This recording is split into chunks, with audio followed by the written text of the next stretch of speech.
नहमदहु व नसल्ली अला रसूलिल करीम अम्मा बाद। इमारत शरिया बिहार उड़ीसा, इसकी एक तहरीर मेरे सामने से गुजरी जिसमें सारे मसलक के बड़े उलमा के दस्तखत हैं, शिया सुन्नी बरेलवी आले हदीस सबके उसमें, जमात इस्लामी सबके उसमें दस्तखत है। उसमें दो बात की अपील की गई है। एक बात तो यह है कि ऐसी जमात को आप मुत्तहिद होकर के वोट दें जो सेकुलर पर यकीन रखती हो, मुसलमानों के हुकूक की रियायत करती हो, मुसलमान शरीयत के खिलाफ वो फैसले न करती हो, जो निचले तबका है चाहे गैर मुस्लिम हो उसकी रियायत करती हो, तमाम तबकात के हक की रियायत करती हो, ऐसी जमात को आप वोट दें। ये पहली अपील उन्होंने की है। दूसरी बात उन्होंने कही है कि ऐसे आदमी को वोट दें जो जीत भी सकता हो। मसलन एक एरिया के अंदर मुसलमान बहुत ज्यादा हैं, लेकिन 5 मुसलमान खड़े हो गए हैं, अब पांचों तो जीत नहीं सकते।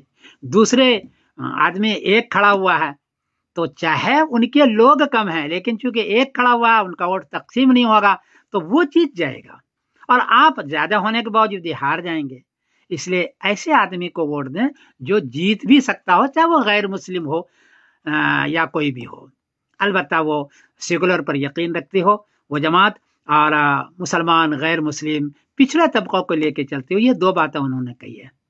क्योंकि इसमें उलमा की है और बहुत सही उन्होंने राय दी है और हमारे सारे दस्तखत है, मैं उनकी कदर करता हूँ, सारे उलमा का है और राय बिल्कुल सही है, मैं उसकी तायद करता हूँ, पुरजोर तायर करता हूँ। और आवाम से बिहार में वोट है, वहाँ के लोगों से मैं दरख्वास्त करता हूँ कि एक तो मुत्तहिद होकर के करें और ऐसी जमात या ऐसे आदमी को करें जो जीत भी सकता हो और आपकी रियायत भी असम्बली में करता हो, सबकी, यानी मुस्लिम गैर मुस्लिम सबकी, अपना खाने पीने का धंधा न करता हो, ऐसे लोगों को आप दें, मेरी एक गुजारिश है। बहरहाल ये सियासी मसला है, इसमें हर एक की राय अलग होती है, हो सकता है किसी की राय हमसे खिलाफ भी हो, तो मैं उससे माजरत खा हूँ। मैं समीरुद्दीन कासिम बोल रहा हूँ मैनचेस्टर इंग्लैंड से। अस्सलाम वालेकुम वरहमतुल्लाहि वबरकातुहू।